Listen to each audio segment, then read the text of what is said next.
মুর্শিদাবাদ জেলায় এসআইআর খাড়ায় পড়ে 11 লক্ষেরও বেশি মানুষকে বিচারাধীন করে রাখা হয়েছে ভোটারদের।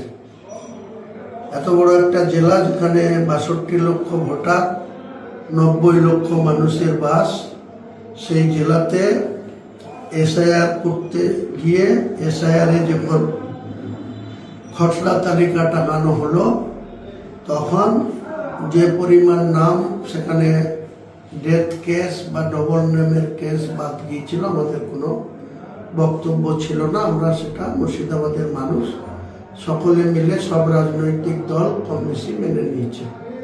কিন্তু যেটা 1,36,00,000 যেটা হিয়ারিংয়ের জন্য নোটিশ দেওয়া হলো, সেই নোটিশের রাজ্য সরকারের যে সমস্ত কর্মচারীগণ এই এসআইআর কাজে নিযুক্ত ছিলেন, বিএলও, বুথ লেভেল অফিসার থেকে শুরু করে ARO, assistant ARO, election OC, তারা সকলে মিলে যে ভুল পদ্ধতিতে যে এসআইআর কাজ করলো, বা প্রত্যেকটা মানুষের নাম তুলতে গিয়ে যে স্পেলিং ভুল করলো, তার জন্য আজকে 60 লক্ষেরও বেশি মানুষের গোটা রাজ্য স্তরে নাম পেন্ডিং রাখা হয়েছে, বিচারাধীন রাখা হয়েছে।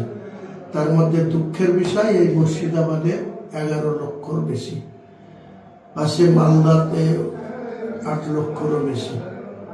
এই মুসলিম অধ্যুষিত এই জেলায় ইচ্ছাকৃতভাবে ইলেকশন কমিশন এবং রাজ্যের সরকারের ভুল পদ্ধতিতে এসআইআর কাজের কর্মীদের যে নিয়োগ করা হয়েছিল, তার খেসারত কেন আম পাবলিক দেবে বা সাধারণ মানুষ দেবে? তাই আমরা মুর্শিদাবাদ জেলার এই 11 লক্ষ পেন্ডিং মানুষদের আবার নতুন করে যে লিস্ট পাবলিশড হয়েছে, সেই লিস্টের সঙ্গে যাতে এই 11 লক্ষ মানুষেরও নাম সংযোজন করা হয় বা তালিকাভুক্ত করা হয়, তার দাবিতে আমরা আগামী বুধবার বেলা 2টোর সময় বহরমপুর টেক্সটাইল মোড়ে আমরা জমায়েত হব। টেক্সটাইল মোড়ে আমাদের রাস্তায় দাঁড়িয়ে কর্মসূচি পালন করব। ওখান থেকে 10 জনের প্রতিনিধি আমাদের দলের জেলা শাসকের কাছে যাবে, ভেতরে আমাদের দাবি সমূহ পেশ করবে, আমাদের মেমোরেন্ডাম জমা করবে। আমরা ততক্ষণ 2টোর মধ্যে আমরা সবাই যেন বহরমপুর টেক্সটাইল মোড়ে পৌঁছাই এবং 4টে পর্যন্ত আমরা সেখানে এই